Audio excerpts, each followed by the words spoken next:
Hi, guys. Good morning or good afternoon if you're on the East Coast. I am on the West Coast. Welcome to Live with President Holloway, an exclusive conversation for Rutgers alumni and recent graduates.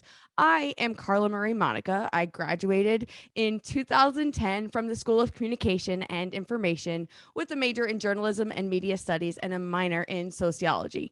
During my time at Rutgers, I worked at WRSU, Rutgers Radio, as the news director.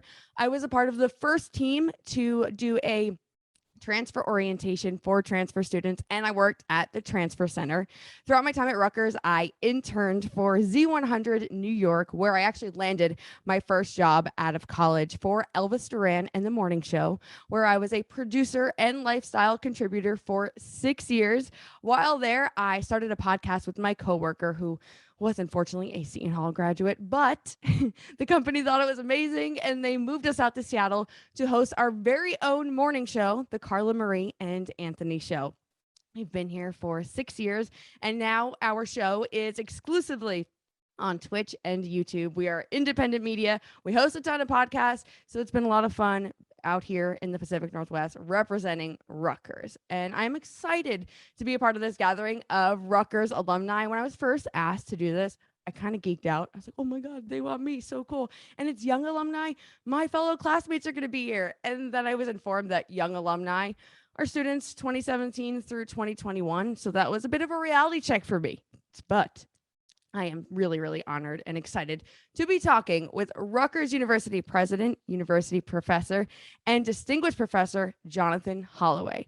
And as many of you know, Jonathan began his official tenure as president July 1st, 2020. Yeah, in the middle of a pandemic. So I could sit here and list all of the challenges this past year has brought. It would take a lot of time, and we don't want to waste our time doing that. But I'm sure Jonathan can describe in his own words what it was like to lead a major public research university through a pandemic and at the same time launch major initiatives to transform Rutgers culture and academic standing. And in the middle of all of that, Jonathan made it a priority to hold conversations with Rutgers alumni just like these. These online talks are opportunities for alumni like you to share your thoughts and ideas, and it's rewarding for me to play a part in that today. As graduates of the university, we are significant drivers of the positive change that Rutgers brings to the world, whether that's in business, science and medicine, the arts, or any other area. I believe it's beneficial to stay engaged and involved in the life of the university because no matter how many years ago you graduated, if it was a month ago, this month, 10 years ago, 11 years ago, it can still be an outlet for our voices and our actions. So with that, let me give a warm welcome to Rutgers University President Jonathan Holloway. Hi there. Thanks, Carla Marie. You are clearly young at heart. So you are, as far as I'm concerned, a young alumni. Good afternoon, good morning to those of you not in this time zone. I'm really pleased to meet you virtually. It's so odd in this COVID landscape, isn't it? This Zoom world, where this is what now passes for meeting. It is exhausting. It's been hard for all of us. And I just want to thank you for taking some time out of your day, wherever you may be doing that work. Thank you for taking the time to be with us today. I really cannot wait. And while Zoom is an important tool, I couldn't imagine this last year without it. I can't wait to actually be doing this stuff in person, traveling around the country. In the green room before, Carla was talking about being out in Seattle and finding a Rutgers magnet on a car and having a freak out in a parking lot or something like that. Well, I plan to get out to Seattle. I plan to get out to other places to meet Rutgers alums, young and less young, wherever you happen to be. This is what I was hired to do, to be out there, to be a presence, to share the fly the Rutgers banner and share in that Rutgers pride. For all of these reasons, being someone hired to be that public person, it's been strange to be a COVID president. So, January 2020, I was introduced as the next president for Rutgers University. And, people have been talking about COVID a little bit. Most of us thought it was still a virus not in the United States. Little did we know it was already here and wreaking its havoc in quiet ways at first. And then it explodes on the landscape. And I'm watching from Chicago or Evanston, Illinois, where I was based at Northwestern, watching the presidency I thought I was getting evaporate simply because COVID did what COVID was going to do. So it's been an interesting year in the sense that we moved here almost literally 1 month ago. Oh, excuse me, 1 year ago. And, people have asked me, what's it like to be in New Jersey, to be at Rutgers? And I keep saying, I'm looking forward to discovering it. And I'm not being, I'm being a little bit, trying to be a little bit humorous, but the fact is, and those of you, thinking of a New Brunswick orientation, because the president's house is on the is right next to the football stadium, basically. I was living in this bubble. And so that meant someone asked me, I think in the fall, if I'd been someplace yet. I'm like, look, I know where my house is. This is my home office. I know where my campus office is 5 minutes away. I know where Trader Joe's is. And I know where the pet food store is, which is around the corner. And that was about it. And I really wasn't joking that much. I probably didn't admit that I knew where Five Guys was, because once in a while I got to get a good burger. But the fact is, I really was operating in a bubble. And the Rutgers campus, 51,000 students, 35 of them, 1,000 undergraduates. 2 weeks ago, I was meeting with 2 students in person. They were students 12 and 13 who I've met in person. So just wrap your head around that. Someone who's hired to be public, outward facing, who can't do that for this entire academic year. We're doing things remotely, only beginning to meet students. And we haven't even hit 20 yet. And Rutgers has, 1,200 buildings in its portfolio. I think I've been into about 25, and most of those have been in the last couple of months. So it's been a really strange year. Now, having said all that, I'm super excited. I'm so pumped to meet students in person en masse in late August. I'm so excited to see this community come alive. It's already different this summer than it was last summer.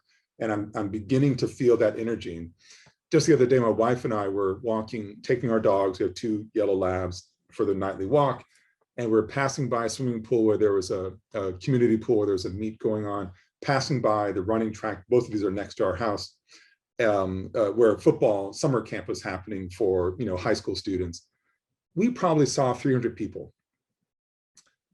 We had not been around that many people all year long at Rutgers. And you have music playing at the pool, you had music playing at the track. There was like noise and energy.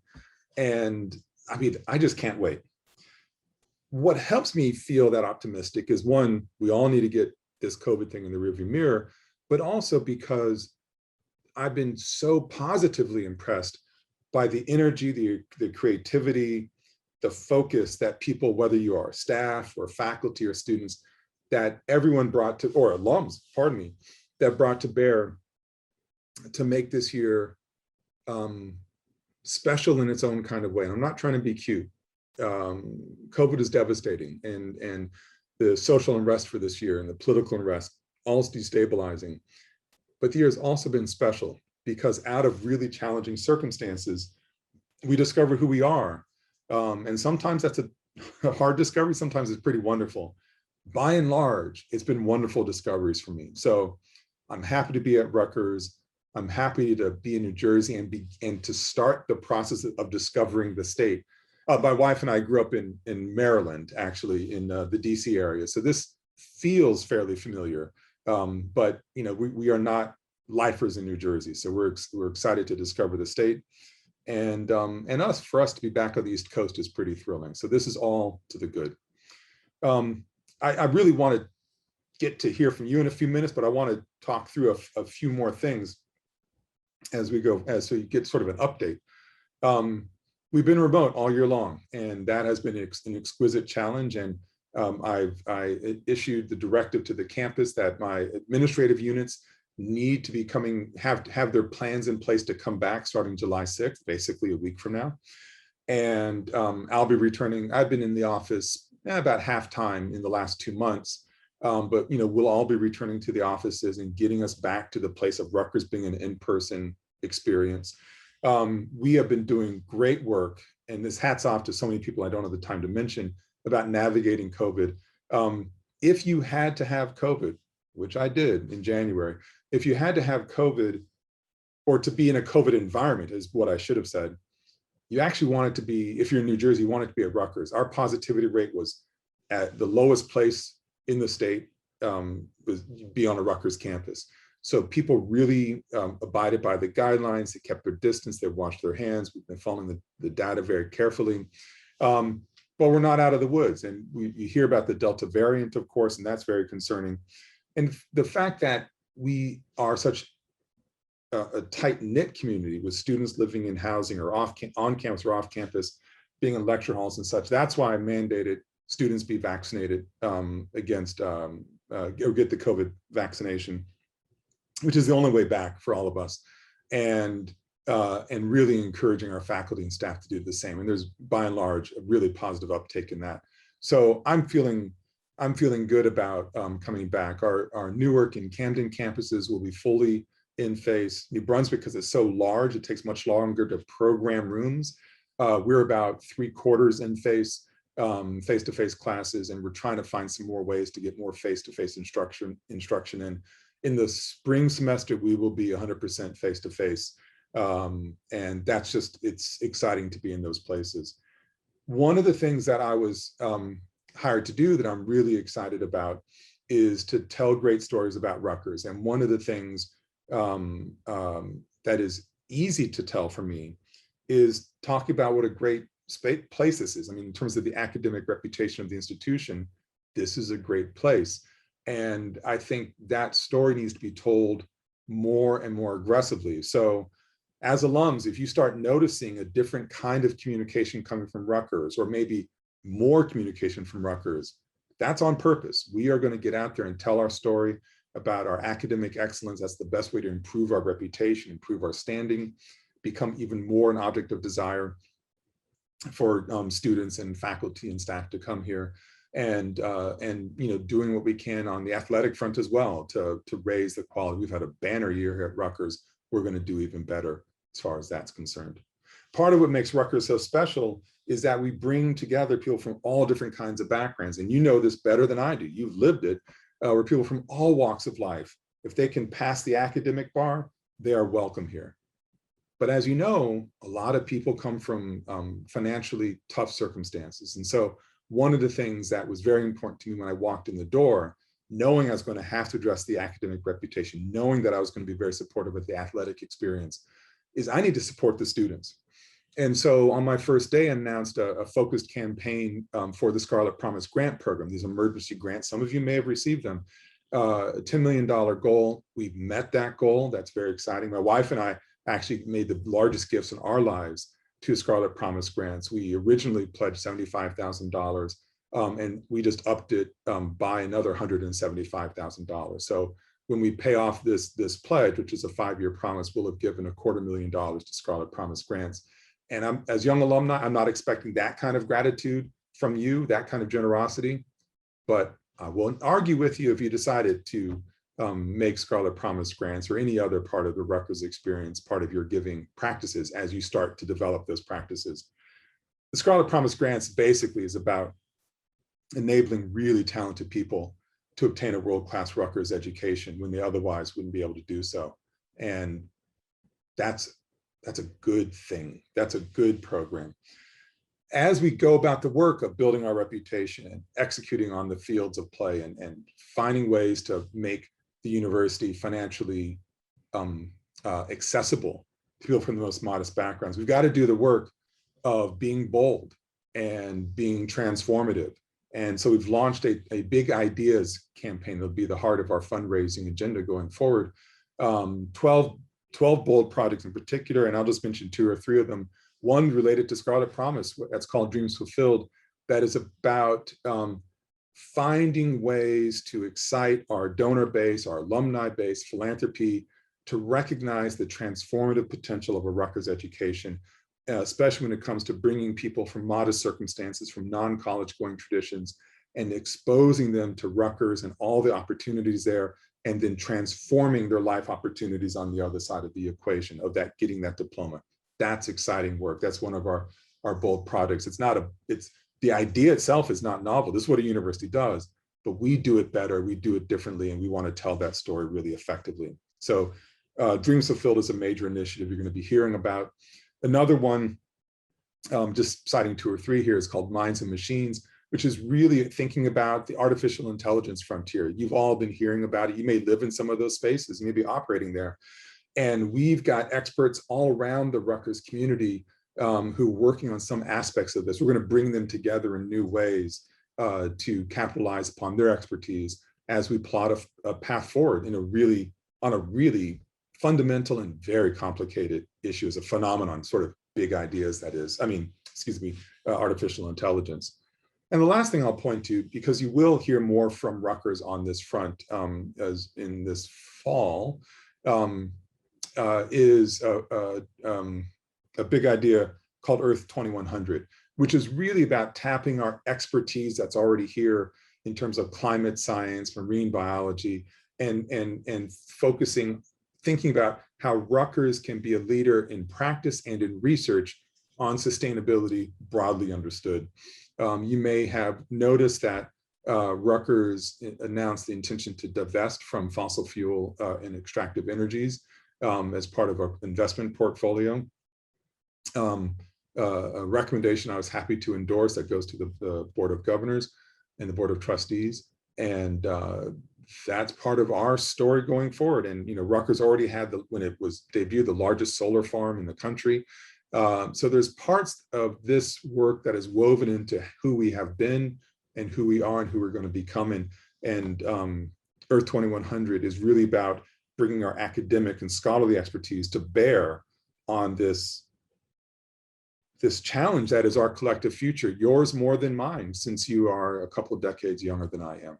This is, I think, our duty as representatives of the state, the nation, and the world, to make sure we do what we can to reduce the size of our footprint and be better global citizens. And I said you might hear more about this coming along. My predecessor, Bob Barchi, initiated a task force on climate change. And that task force report was just delivered to me last week. And in fact, later today, I'm in a meeting with the people who crafted that report to think about next steps. And so my plan is in the early fall, I'll be announcing sort of my response to this really bold new series of adventures for Rutgers. And so you'll be hearing more from me and from the university about how we can be good climate citizens. And I'm just excited about that. So when I think about all these things I've been talking about, increasing the academic reputation of the university, increasing the quality of the athletic experience for those people who are involved in that part of the university, and I didn't mention, people who are in the performing arts or the visual arts or music, all of these areas, we want to make sure they are getting better always, always better. And we're going to be focusing our energy in certain ways with these 12 big ideas, 3 of which I mentioned just now, about accessibility, about technology, and about the climate and the climate future. In all of these things, you have a role to play too. Certainly, you can play that role through giving. And like I said, I would never turn down, that $20 check from a young alum, that $50 check from a young alum, or more, of course. But that giving is really, the role you play is more than just about giving. It's about volunteering. It's about being of service. And it is also about, and this is really quite important, telling the Rutgers story. Now, is Rutgers perfect? Of course it isn't. And I know it wasn't perfect when you were there. I'm going to do my best to make sure it's better. Will it be perfect? No, it's not going to be perfect. But it is this human laboratory that embodies the democratic possibilities of this country. And I think if you reflect upon your time at Rutgers, you will recognize that good people were working as best as they could to try to offer a really transformative education. And by and large, they succeeded. You're part of that. You're part of that.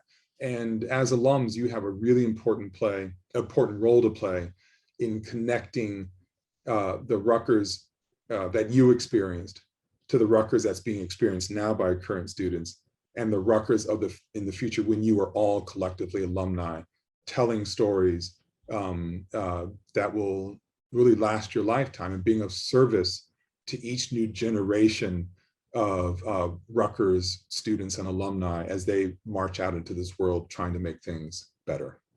So I can't wait to meet you, to talk with you in person about how you can do that work of giving of your treasure, of yourself, and also of your stories, because all those things together, your treasure, your time, yourself, and your stories, these are the things that will make Rutgers the best possible version of itself as it goes forward. And I'm excited to be part of that journey with you. Thanks so much. And Carla Marie, I think you have some questions for me. I do, but I do also want to say that I remember what it was like first getting on the Rutgers campus when everyone was there. And that feeling, I'm so excited for you to experience that. And I know other alumni who are watching right now can probably agree that that is something like you're only going to get that feeling once, that first time. And I'm so excited for you to explore campus and see what it's like. And I kind of want to come and like give you a tour and show you around. No, I mean, it is weird. So I believe look, it. COVID is a horrible thing. There's nothing to be said positive about COVID, but it changed traffic patterns. And so it turns out, as I've told people, if they're at the office, like, I'll be there in 5 minutes. And I get there, I put in a song on, Spotify, put in the car, and I'm there in 3 minutes and 40 seconds. Now it's around 4 minutes and 20 seconds. And they said, you do know that's a 15-minute drive. I'm like, that's impossible. It's just, they go, no, you just wait. So, and especially in between classes, I've heard. Yes. So, but it's a welcome traffic at this point. You want this. You want that to happen. Yeah, this is true. And you found Trader Joe's, Pet Store, and Five Guys. I mean, do you really need anything else at that point? I mean, I don't think so. So one thing that you all may not know is that our son is in high school. We have two kids, a junior in college and our son who just graduated high school. So I was being serious about the bubble because my wife and son lived in Evanston for the year so we can finish high school. So I was commuting back in COVID every 2 weeks, which meant because of travel restrictions, I lived in quarantine all year until I got my shot. And so, and that's why I didn't start coming to the office until May. So I really wasn't kidding. It was Trader Joe's, PetSmart or Petco, whichever it is, and Five Guys. Well, I can't wait for that to change for you. But we are going to get into some questions that alumni submitted, but I did have some questions that I was curious about.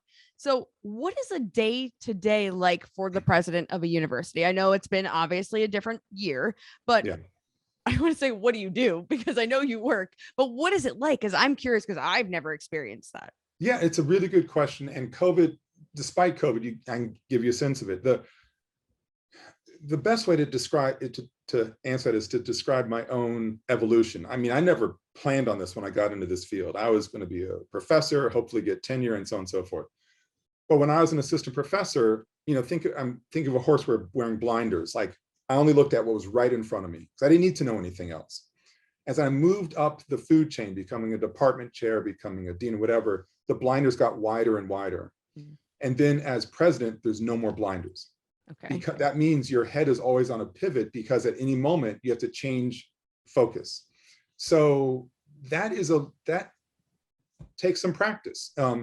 So, I don't know which number meeting I am in right now, but I've been doing performance reviews, reaching out to alumni, did grab lunch. I had 15 minutes to do that. And then I'll be in the conversation, like 3 or 4 people in my cabinet, and then with the people on the climate task force. So the topics are constantly changing. Right.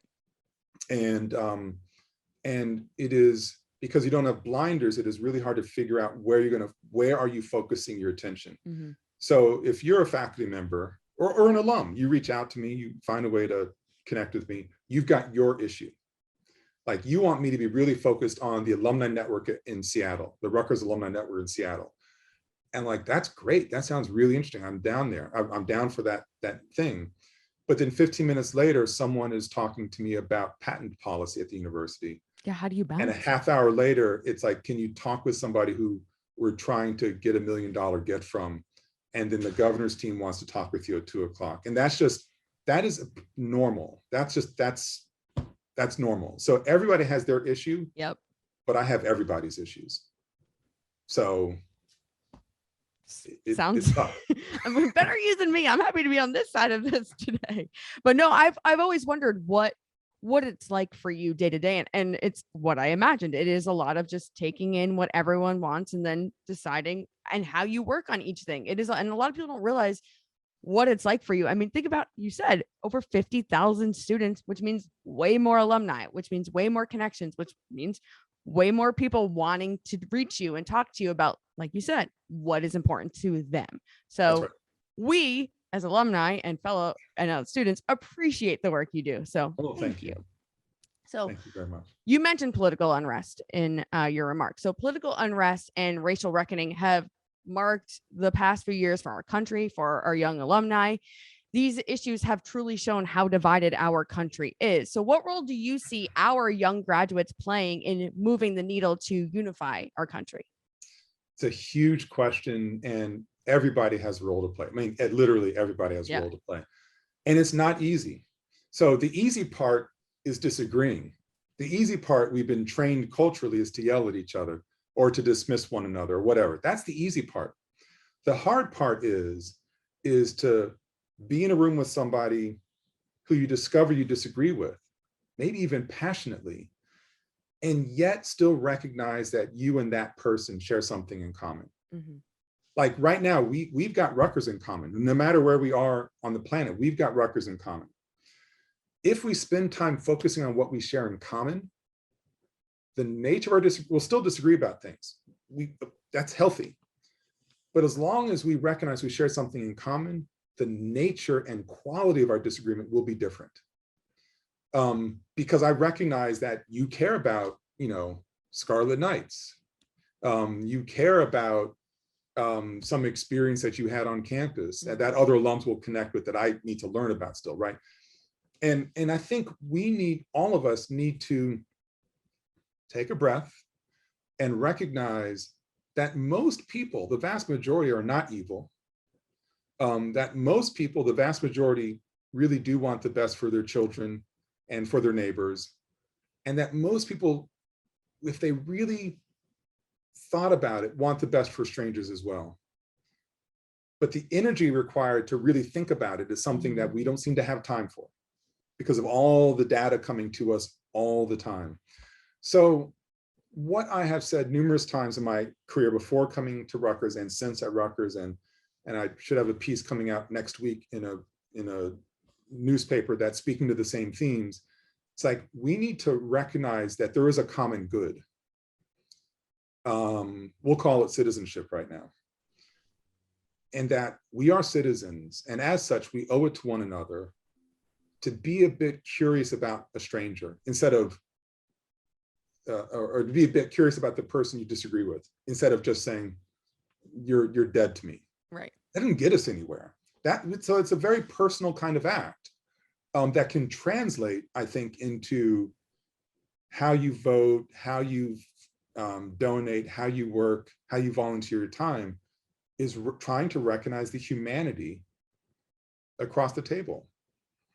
A lot changes when you start having conversations with people, like healthy conversations, not just screaming matches. So, and I've learned that firsthand, and you're entirely right with that. So we've got a question from Denise Washington, class of 2020.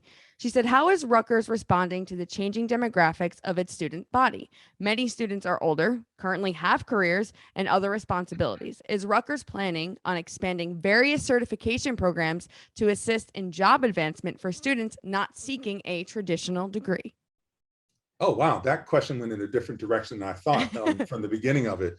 No, that's an excellent question. So let me try to be as quick as possible, because I know there may be hopefully there's lots of other questions out there. So during COVID, COVID was a learning experience for everybody, hopefully a learning experience. And one of the things that we learned in higher ed is that, while we are primarily an in-face operation as a type of thing, a lot of things we can do remotely. Now some of it is a poor substitution for in-person, yes, But there are things that we can do and do really well remotely. And one of the things that I charged my chief academic officer, Prabhas Mogi, to do is to take a look at what Rutgers does in the online space. Because we do have an active presence there. It's not what it should be, not what it needs to be, in my opinion. Because there's a space where we can absolutely provide many more opportunities for non-traditional students, students from complicated life circumstances, students who just need to return, who only are interested in, they may already have a degree, they're interested in lifelong learning, and they may want a credential because it's going to serve them well in terms of career advancement. A good online learning platform can do a lot of that work. We do a little bit of it now, but really the sky's the limit, especially with a population, an alumni base as large as we have. And this is not just for alumni, just for citizens of New Jersey or anywhere in the world, but I would think New Jerseyites would be particularly interested in this sort of thing. So that's one concrete way that we are determined to become more active, a space we're determined to become more active. It's the right thing to do. Stay tuned. It won't be done tomorrow. This is going to be unrolled over the course of the next few years. I am someone who believes that media, you mentioned, media, and we're always getting information, but I believe that media, whether it's radio, TV, or digital media, can help connect people and unite people. I've seen it done, but lately we've also seen that constant communication tools being used in harmful and divisive ways. Do you have any thoughts on how Rutgers and its alumni can help guide the conversation on this and move us to a better direction? I completely agree with you, of course. And I don't have a concrete plan of action beyond the fact it is important for me as the institution leader, the sort of quote embodiment of the institution in the presidency, to be forthright about the the way I just was a few minutes ago, about the importance of finding common ground, of finding ways to work together. And how a president does that is through being consistent, being on message about this sort of thing. When I hit the road virtually or in person, talking to alumni about this sort of thing, talking to the community, the Rutgers sort of current community about these sorts of things. And to the extent that that's possible, I've been really working on trying to get this message across about how we share more in common than we often let ourselves believe. So my role as the president is to tell this story. And one of the phrases I used, actually when I was announced as president in January 2020, I made reference to the aspiration for Rutgers to be a beloved community, a place where it doesn't matter to me what you look like, what your language is, what your income is, et cetera. If you are part of our community, you're part of our community. And the earlier we recognize that, the sooner we recognize that, the better we'll be. What has been really exciting to me is that I have learned from members of my senior team that the language of a beloved community is being used when I'm not in the room. That other people, so it's not about trying to make the president happy by using a phrase that he's lifted from other places, but other people talking about their desire for a beloved community. It is an easy thing to say. It is a much harder thing to do, but you can only get good things from hard work. The transformative things just don't happen. Someone works really hard at it. So what the Rutgers community can do is share that story and that ambition to make your community, wherever you are, whether it's Rutgers based or not, a beloved community, which means acknowledging differences, having back and forth conversations, being willing to help out a stranger just as you'd be willing to help out a sibling or a child or a parent. It's funny you keep talking about diversity at Rutgers and what you learn. My time at Rutgers, I felt like I traveled the world. My best friends at Rutgers were Egyptian soccer players. They moved here from Egypt to play Rutgers soccer, and they were my best friends. And it just prepared me so much for the rest of the world. I felt like I graduated just being 10 steps ahead of everyone else socially in just understanding people better. And it wasn't just them, it was just all the different organizations that Rutgers offered. And hearing you say that, I'm like, yeah, it's true. That is Rutgers. And it's amazing to hear that that community is growing and becoming even more loving and more caring towards one another. And you're focusing on that now with at your tenure at Rutgers. So that makes my heart happy because I am still connected to those guys today, 11 years later. They're in Awesome. Egypt and we still talk. So it's really, really cool. So that makes me Thank very you. I happy. love that story. Yeah. That's great. Yeah, one of them has gone on to basically run Uber Egypt. And it's one of them is a huge athlete that trains people in Egypt. And he's like kind of famous in Egypt. And they were like my dorm mates and roommates at Rutgers. It's such a cool thing. Yeah. I hope amazing. the alumni are really hearing this, because you could not have imagined when you were all hanging out at where everyone hung out 11 years ago that you'd be able to tell that kind of story, right? That's the beauty of staying in touch with the alumni network, because I mean, the people I went to college with and the things they're doing, I'm like, when did we start doing these things? Right? This is amazing. Yeah, no, it is really cool. I promise one day you guys, you will get there and you will have really cool stories. If you don't already, trust me, you will.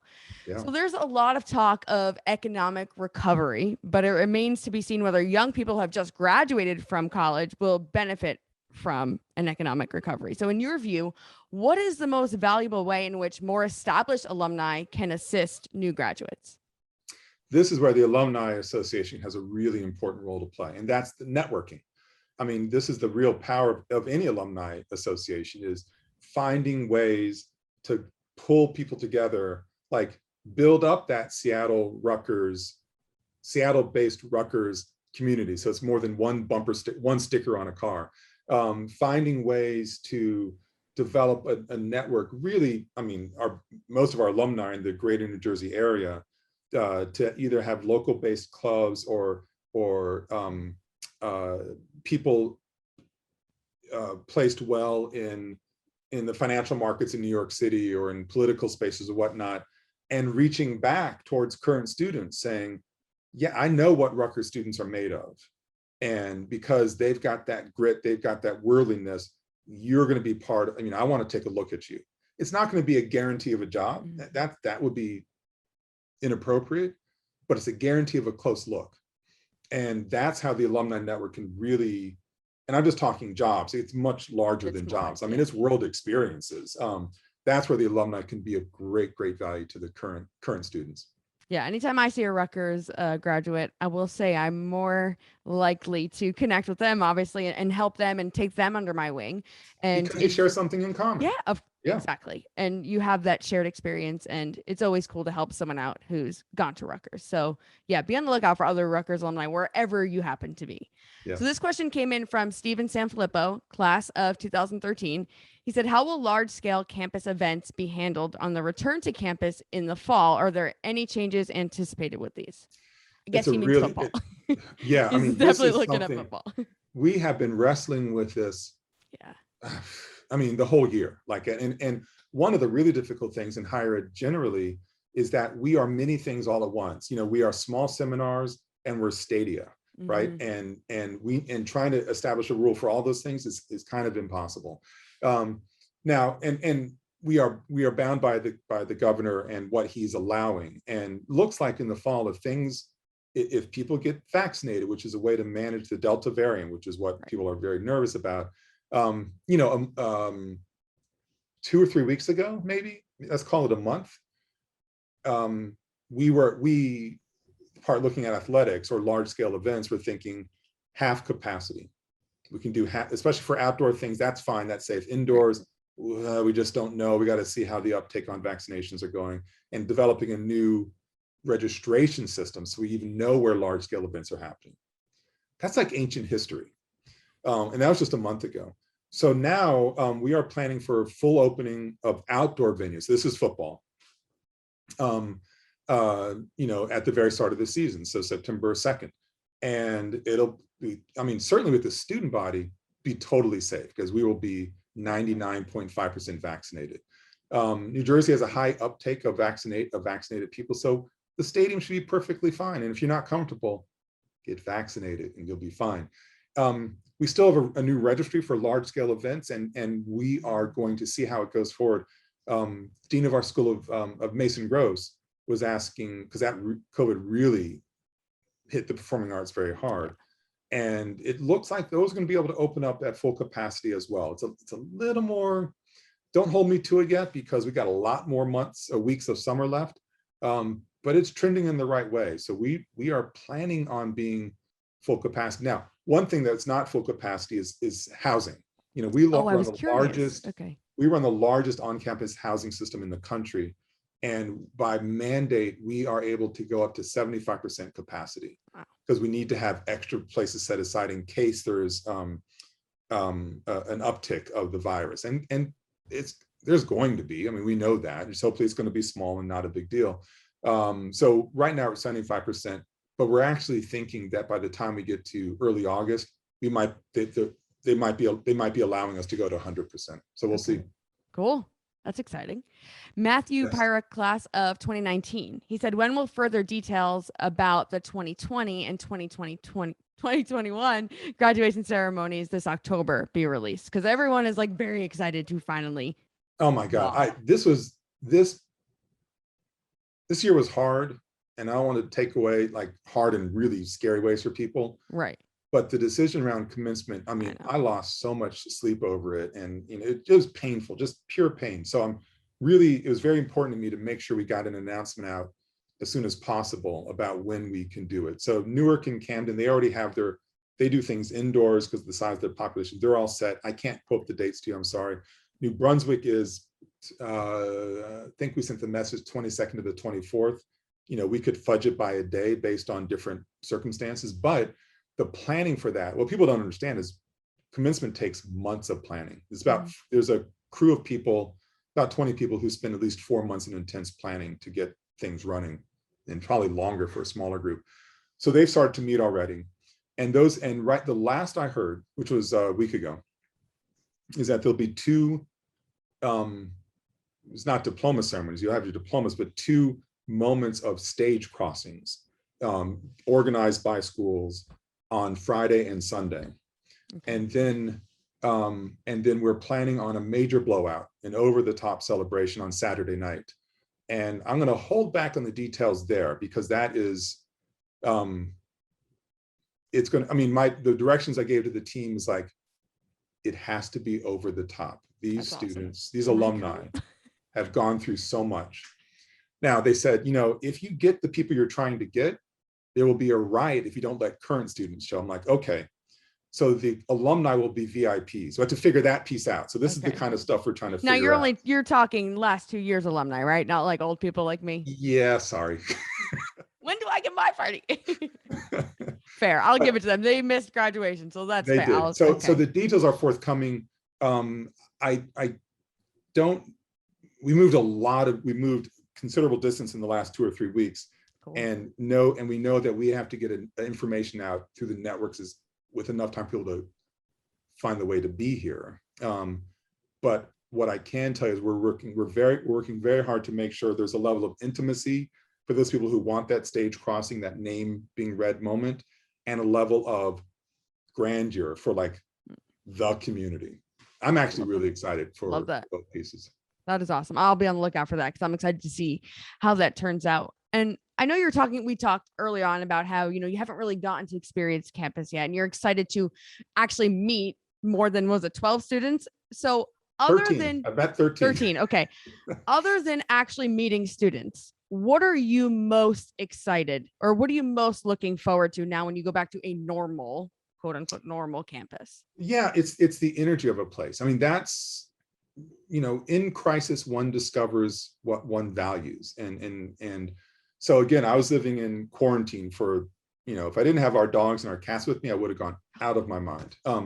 But what I discovered during being in quarantine, so I was still doing the presidential work, but through a screen, is that I feed off of the energy that people bring with them. Like a campus where there's, you know, activity, nothing is lonelier than an empty campus, as far as I'm concerned. I mean, it's okay for a day or two because you're tired, you want to rest, let's say.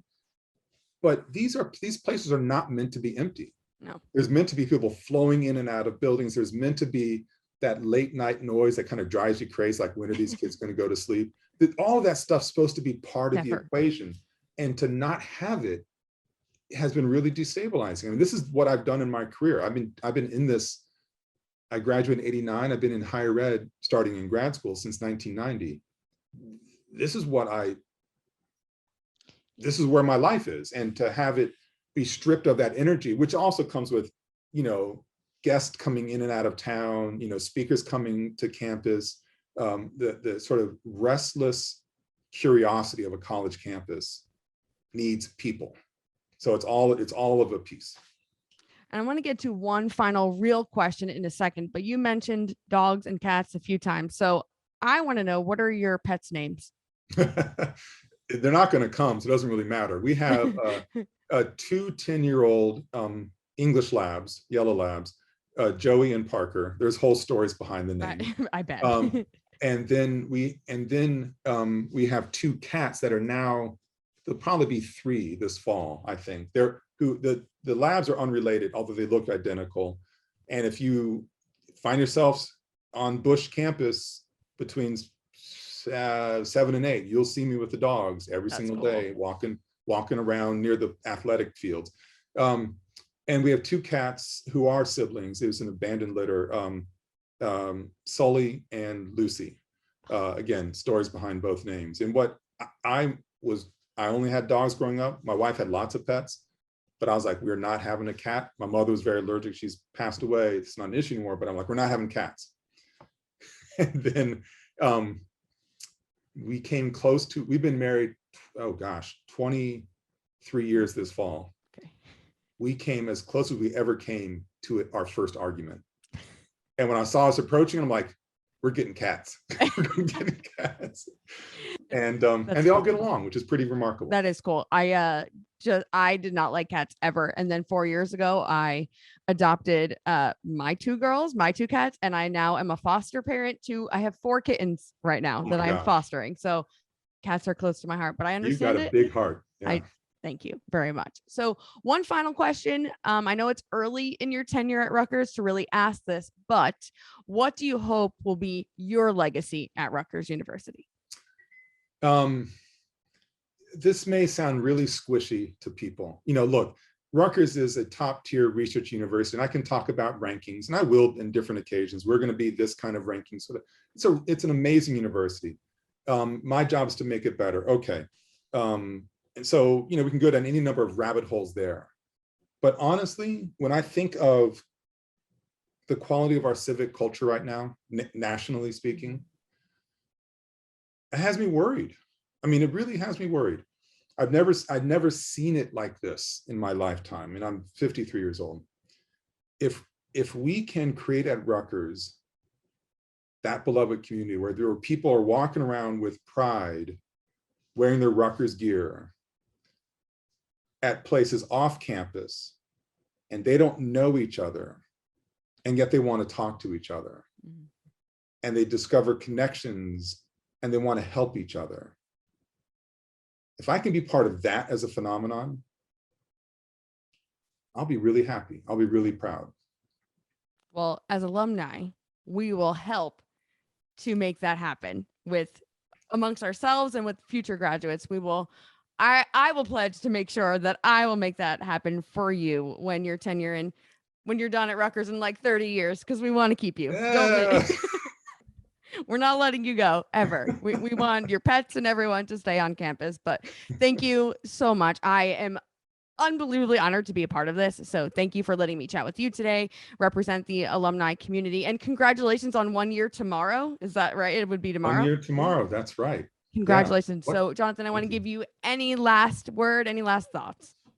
Thanks. Well, first of all, thank you for your time. Thank you I forgot to mention your scarlet neon around you representing. I appreciate that. Rutgers West is in good hands. But the thing I want to leave you with is where we were just talking about, is, how do you envision Rutgers as a phenomenon beyond the banks? Like, how can you envision like a best version of Rutgers? Like I said, it wasn't perfect. It never will be, but there were perfect things about it. Capture those experiences, find ways to emulate them, talk about it with your Rutgers classmates, your friends, and in time, your Rutgers children or your Rutgers parents, and find ways to think about those common themes and build something out of it. We can do remarkable things as human actors, as individuals, as citizens, as alumni members, and what we can do remarkable things, but we need to be incentivized to do it often. And my hope is that your Rutgers connection will be the incentivizing factor. Be proud of Rutgers. And if we don't do things right, find ways to be a constructive force about helping set things right, because we're gonna stumble, we're human. And instead of trying to point out the failure, because trust me, we pretty much know the failure when we've stepped into that badly, find ways to say, there's another way of thinking about this. There's another way to go about this, and engage. And I'm speaking metaphorically and largely speaking, but if we can do that sort of thing in our daily practice and have that that is part of what it means to be a member of the Rutgers community, I'll feel less concerned about the quality of our civic culture and of this nation.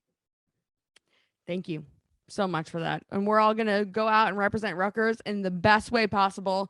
I'm pumped after hearing this. I want to just go find every Rutgers alum in Seattle. I'm going to reignite the Seattle Alumni Club, and I'm going to be on the phone with you asking you how to do it, just like you said I would. Awesome. But thank you so much for being here. Thank you everyone for watching. Go support current students and fellow alumni. Thank you everyone. Have a great day. Thanks so much.